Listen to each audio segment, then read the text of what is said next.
Trial and error is a self-explanatory term. It means you try and you err. To err means to fail, to make a mistake, to do something wrong. And after you err, you try again, you fail again, and you keep trying and failing, experimenting with various methods by memorizing all the failures to make sure you don't repeat them again in an elimination process where you are trying to reach the success, the result that you want. The process starts from point A, which is the beginning. Every try gets you somewhere in the middle of the process until it fails. You restart the process again and keep trying until one of your tries finally reaches point B, which is the end of the process. So, the trial and error process usually leads you to acquiring skills. Now let me explain what skill is. I will give you an example. In the track and field with hurdles sport, you hone your skills through the process of trial and error, and the skills you are acquiring are muscle strength, muscle coordination, depth perception, accuracy, precision. Those are some of the skills needed to be successful in the track and fields with hurdles sport. Everyone who would start this kind of sport and has never done anything similar would be constantly failing by hitting the hurdles.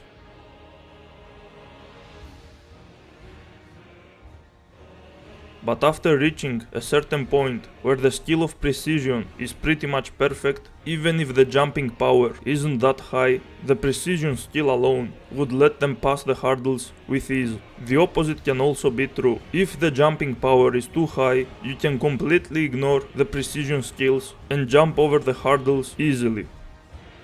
Now these skills can be carried to other things as well. For example, the jumping skills can be used in anything else that requires jumping, like basketball. You will be able to easily reach the basket to score, and you will also be able to easily block others from scoring or passing. Depth perception and precision will also help you to score from a very long distance very accurately.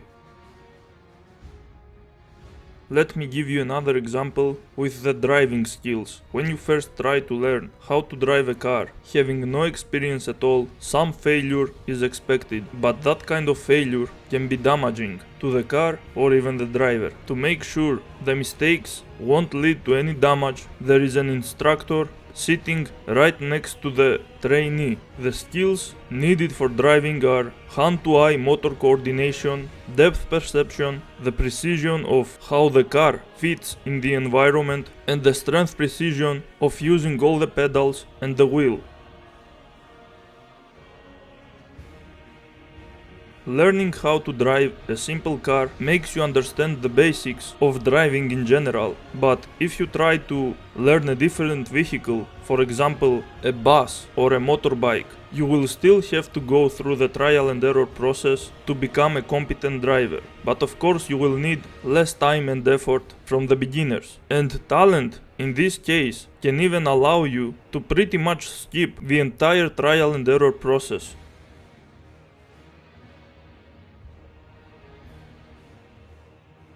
Talent is the natural aptitude one has because of their genes. For example, someone who was born with a very strong and healthy body will be able to adapt way faster and easier to both the sports and the driving than someone who was born way physically weaker. And someone who was born a genius will also be able to adapt way faster, especially if they studied the topic or had it explained by someone. Their high intelligence will help them understand more or less how everything works before even having to try, and once the trial and error process begins, there won't be much errors since they will be able to understand very quickly what mistakes they are making and why. And of course, someone who was gifted both physically and mentally to an incredible degree may not even make mistakes. There might not be any errors and success might be reached in the first try. And on the opposite side, someone who is completely talentless, very physically weak and sick, with very low intelligence as well, might have to go through the process of trial and error so many times and keep failing, doing the exact same mistakes due to having a poor memory, not being able to remember their previous mistakes, and due to frustration to the point that they might even give up. If you find any of that confusing in any way, don't worry at all, I'm going going to further analyze all of that, and this time I will use video game examples.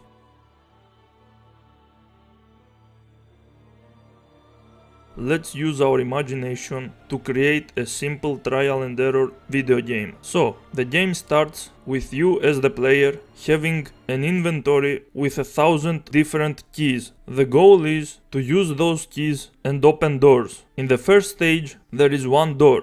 You don't know which of the keys can open the door until you try them one by one and find out. There is no logical solution as to which key opens which door. There is no skill involved. You just pick them and try them out. After beating stage 1, we get to stage 2. Now there are 2 doors, back to back. Opening them requires the exact same process. But every time you fail opening the second door, the game kicks you back to the beginning of stage 2, making you open the first door again. In stage 3 there are 3 doors, in stage 4 there are 4 doors, and so on until the stage 100, which has 100 doors back to back, and if you fail to open any door, you start the entire stage from the very beginning. So one can argue that the game gets harder with every stage. But in reality, there is no difficulty that is being increased. All that's happening is each stage requires more time due to having more doors and due to the punishment system that makes a failure send you to the very beginning of the stage. You can call this kind of game very long, very time consuming, very punishing, but where is the difficulty? Can you really call this kind of game hard when there are no actual hardships to be had? You are not really thinking of anything, you are not trying to finesse anything, you are simply watching time being burned while trying to make progress. There is no skill ceiling, therefore there are no good players or bad players. In a competition of 2 players, the one who has memorized every single key that opens every single door is going to win way faster than someone who simply tries to remember which of the keys open which doors, or someone who is playing the game for the first time. But memory is not really a skill that you are honing, it's a basic function. You are just storing data to your memory and then taking it and applying it. Someone who would be playing the game for the first time and use the guidebook with all the answers of the keys to the doors would take just as much time as the one who has fully memorized all the answers. So beating a game doesn't mean you are good at it or you are skilled, it just means you reached from point A, the beginning, to point B, the ending. It doesn't even matter how fast you do it. That still doesn't mean you are good or skilled. A cheater would obviously beat the game faster than anyone else. Now let's take the rules of that game and change them a little bit to create a different kind of game. So instead of the same keys working on the same doors every time, now they always change. That means to beat the final stage, which has 100 doors, you would have to get lucky 100 times in a row. Even if you reach the 100th door and you fail, you have to do all the 100 doors again without knowing the answers. You just expect to choose the right key and be lucky. That would change the game from a trial and error memory game to a trial and error luck based game.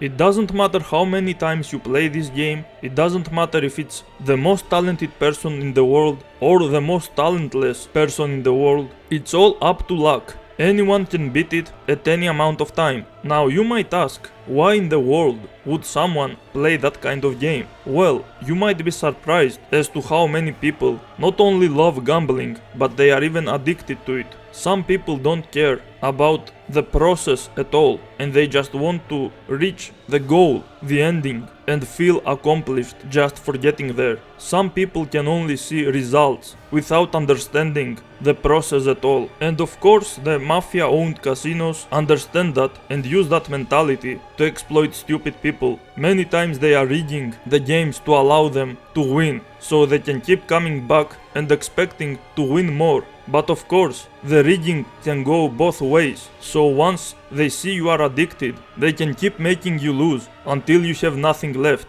These kinds of shady businesses, like casinos, were made mostly by people who have been breaking the laws to get there, and they didn't stop breaking the laws after they got there. In fact, they have a way easier time doing so. They have built all the connections they need, and they have made all the money they need to bribe and get away with it.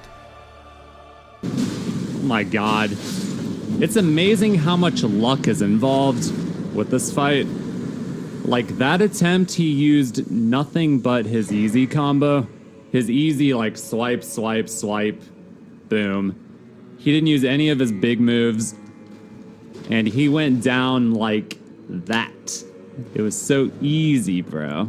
Now let's take a look at a simple skill-based game, like Guitar Hero. By looking ahead what kind of buttons are coming up, you use your skill of reflexes to match the buttons with your guitar. Depending on your skill level, if your reflexes are cat-like and insane, you might be able to beat the game in your first time without having to go through a process of trial and error. You will just try and succeed. Also, since it's a musical game, it requires rhythm, meaning if you are a skilled musician and you can follow the rhythm by understanding which buttons represent which notes, not only can you beat the game in your first time, you can even beat it with your eyes closed, since you only need to follow the rhythm, which is just musical sound. Now, if your skill level is extremely low, you can still beat the game through trial and error without even acquiring skills. So instead of using your reflexes to match the buttons that are coming, you just memorize the correct buttons that need to be pressed at the correct times. If an entire song is stored in your memory and all the buttons you need to press at the correct times, then you don't really need reflexes as long as the game is slow, and you don't even need any rhythm. You can play the game with your eyes closed and your ears closed and still win. Of course, if you try to go for the highest challenges, you are still going to need some reflexes, so some skills cannot be completely ignored and brute forced through trial and error. And of course, when you are brute forcing a game through trial and error, you are not really acquiring skills. Let me give you better examples. Chess is a game that requires strategy and planning ahead. If you take two people who have never touched chess in their entire lives and you make them play against each other a game of chess, the one who's going to win will be the smartest one, the one who has more talent. Now, if you take someone who is not that smart but has trained his strategic and planning skills a lot, there is a good chance he will beat the smart, untrained player, because talent and adaptability can't always help you catch up with someone's skills that have been honed for years. Talented people need to do some honing as well. It's just that they do it way easier and they require way less time. Now, if you take an idiot, a talentless one, who was forced to play chess his entire life and was made to memorize every single strategy, every single possible outcome, and make them play even against a very skilled, talented player, there is a good chance the idiot is still going to win. All the data that has been stored in the idiot's mind about chess was done to make sure he will be able to counter every single possibility. It's like a programmed computer. The computer itself is not smart, it's just a perfect slave of whoever programmed it. It doesn't have a will of its own, it doesn't have any intelligence to do anything, it just follows orders from the very beginning to the very end.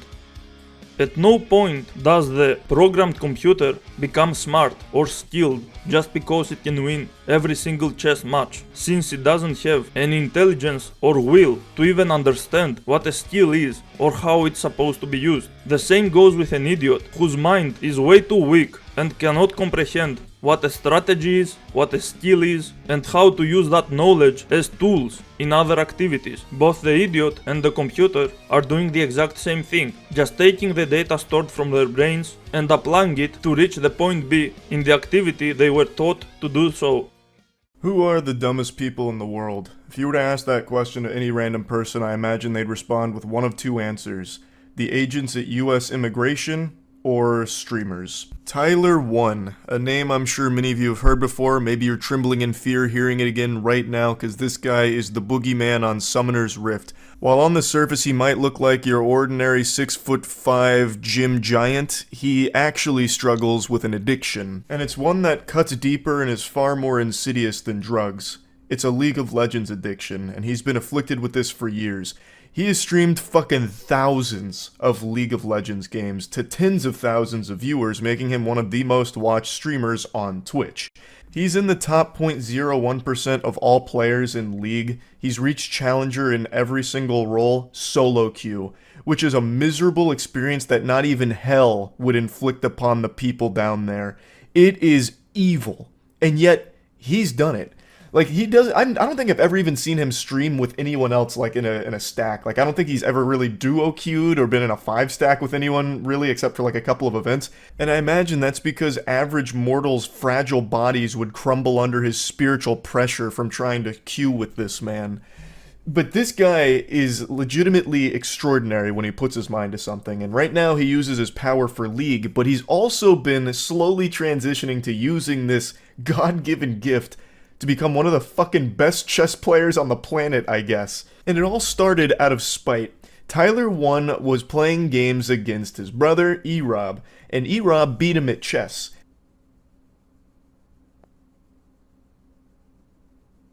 Hey. Oh, okay, you have... Nice one. You won fucking chess. Congrats. You're shit. You are shit. And you're sitting there sweating, probably looking up guides on your second monitor like you were before.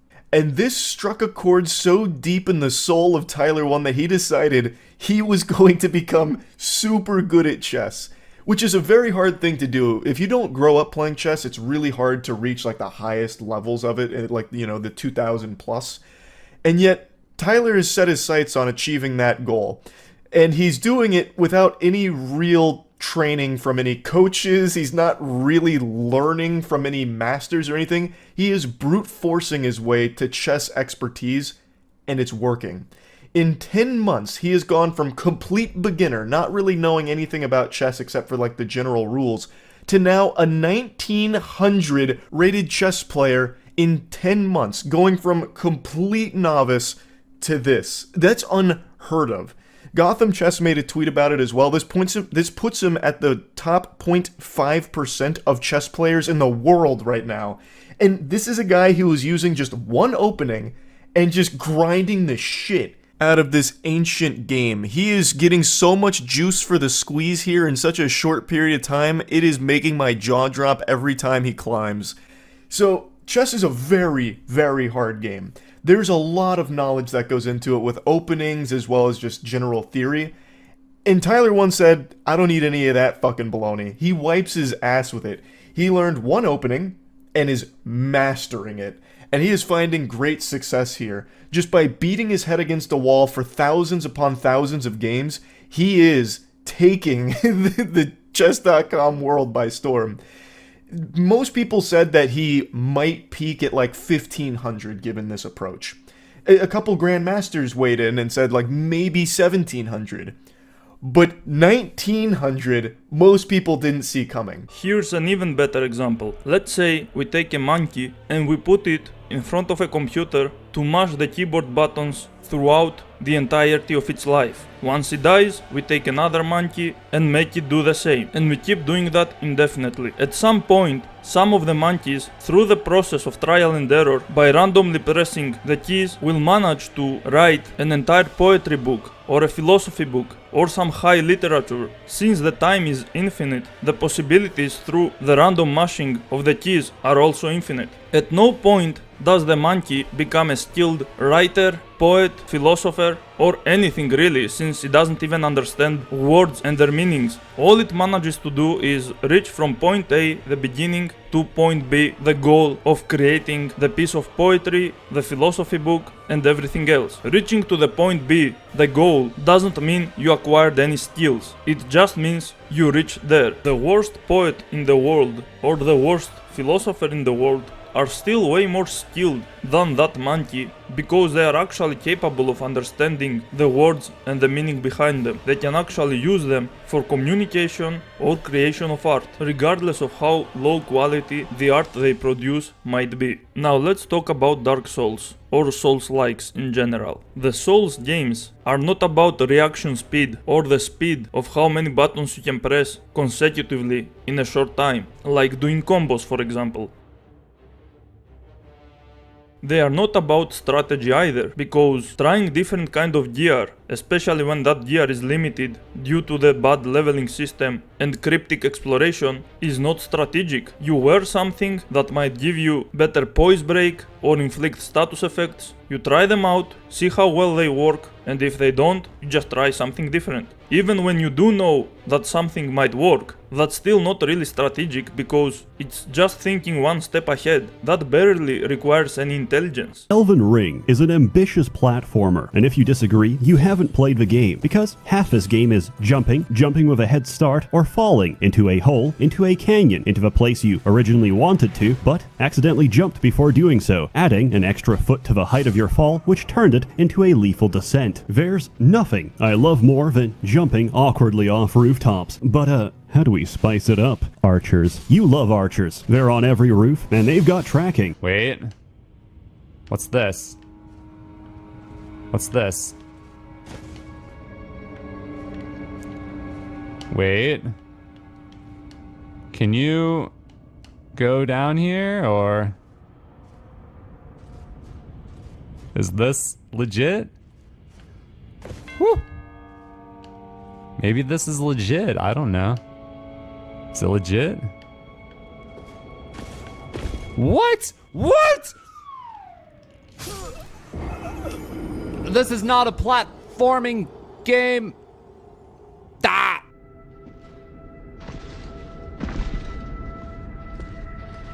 That was the jankest shit I've ever seen in my life. So the games don't require any physical or mental skills. The games are not about skill, and Miyazaki himself confirms that.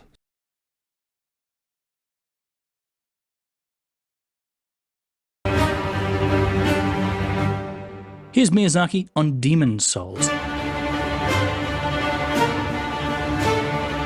Demon's Souls was born out of a desire to return gaming to its fundamentals, that is, to re-embrace the trial and error and difficulty that we used to take for granted and leave the player to work things out for themselves. Here's Miyazaki on Dark Souls. Demon's Souls was known for its incredible difficulty. With Dark Souls, there is no intention to decrease the difficulty at all. Actually, we intend to increase the difficulty. He goes on. The difficulty is not dependent on the skill level of the user. We have not created a game where the players who react faster or press buttons faster fare better than others. Second, when a player dies, we try to leave a sense of, maybe if I try a different strategy, I can succeed and continue making progress. You know the core system of the Souls series? That one trademark element that every Souls-like game has? That thing that when you die, you leave your souls behind and then you need to pick them up again without dying or risk losing them? Here's Miyazaki on that. The main concept behind the death system is trial and error. The difficulty is high, but always achievable. Everyone can achieve without all that much technique. All you need to do is learn from your deaths how to overcome the difficulties. Overcoming challenges by learning something in a game is a very rewarding feeling, and that's what I wanted to prioritize in Dark Souls and Demon's Souls. Here's Miyazaki on Dark Souls 3. Ever since Demon's Souls, I've really been pursuing making games that give players a sense of accomplishment by overcoming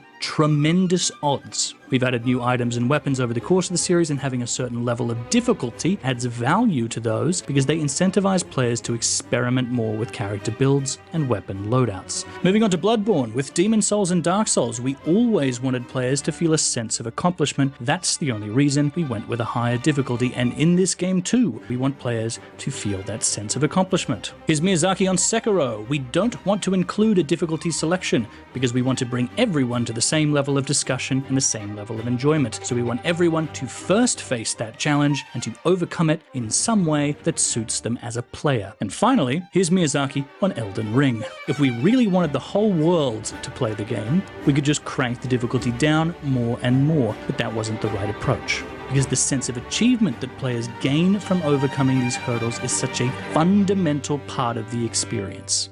Turning down difficulty would strip the game of that joy, which in my eyes would break the game itself. So Miyazaki made these games having in mind that he wants the players to experience a certain feeling that comes from the trial and error process after reaching point B, and for some reason he still calls them difficult, even though there is tons of cheese and there is no skill required. This game is so hard that when you die, You actually have to start from the beginning of the first Dark Souls game and play through the whole saga just to get back to where you were.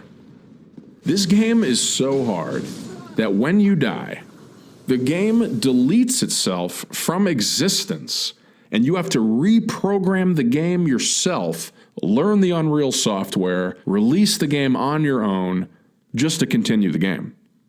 This game is so hard that when you die, a guy actually comes to your house and shoots you and kills you in real life. The premise of this game is simple. You die.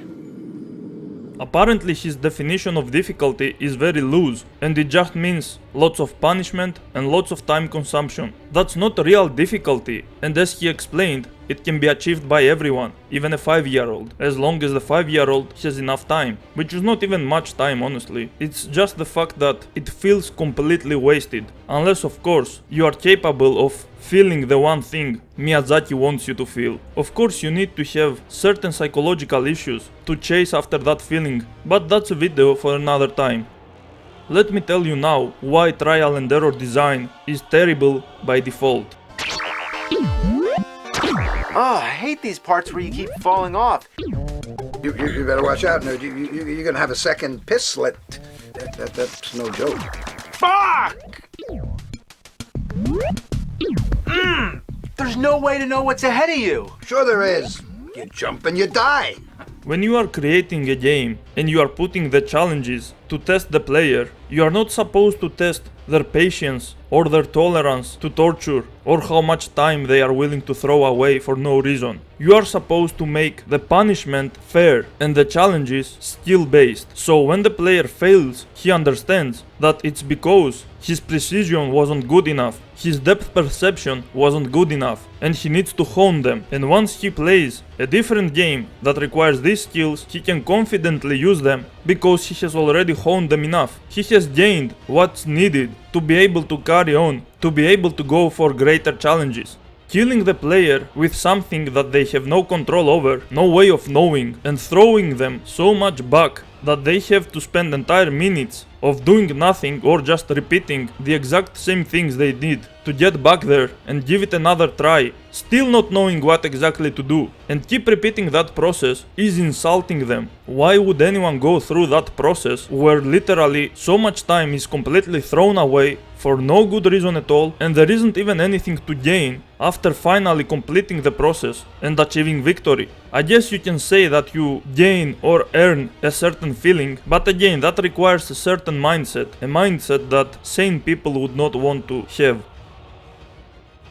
People who are constantly playing trial and error games, since these games don't require any physical or mental stimulation, they are training themselves into a lazy mindset, and once they start playing a game that requires actual skills, they feel out of place. Good God, man. I don't even know what to do with the flamethrower dudes. I need to assess them. Okay. I think what's happening is I'm playing too much like Dark Souls. I think it's kind of fucked me up a bit in the sense that I have this feeling of like dodging around to avoid things, and dodge is like, not gonna lie, it's kind of useless in a sense. Like it works, but I think the biggest struggle for me is just getting used to the combat. It's so different than what I'm used to, you know, that you have to like stop and think about things and constantly give someone something to do. That is like totally new to me, but I feel like by the end of this, when we fought that boss, it was a lot better, you know. Throughout the entire episode, I feel like I was playing like shit, but at least with that boss, I feel like I started to grasp again what I was doing. God damn.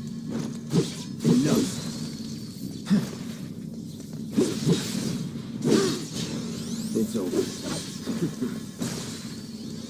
It is so hard to dodge anything in this. Jesus. Any long range attack is so hard to dodge.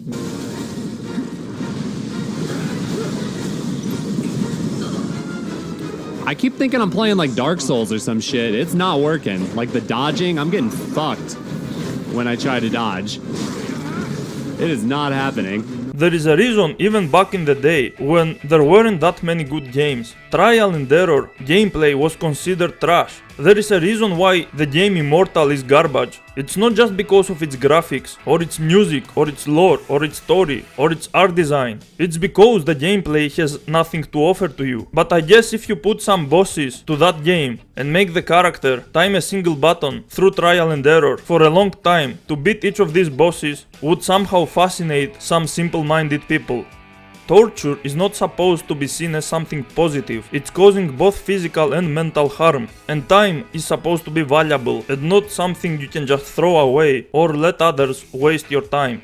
Self-harm is not a competition. If you take the most brilliant mind in the world, who also happens to be the most productive person in the world, and you put them in solitary confinement even for 1 week, you have pretty much destroyed them. All their creativity, ideas, all the things they were doing are suddenly reduced to zero, and now they have to live one of the worst lives possible, even if it's for a short time. The damage that's going to do to their mental health is going to be insane. On the opposite side, if you take a moron who has been doing nothing their entire life, just sitting in their mother's basement, staring at a wall or at a screen their whole lives, and you put them to solitary confinement, not much really is going to change, because there was nothing to destroy in the first place. There was nothing going on in their mind for it to be destroyed. You just took them from one box and put them to another. If the idiot would try to argue that he's more skilled than the most brilliant and productive mind, it would be just a pathetic attempt from the idiot to virtue signal something that's not a virtue by any means. The same thing goes for someone who has gangrene. If the person with a gangrene enters a contest of who can tolerate getting their limbs amputated, obviously he's going to win because his limbs were gone for in the first place.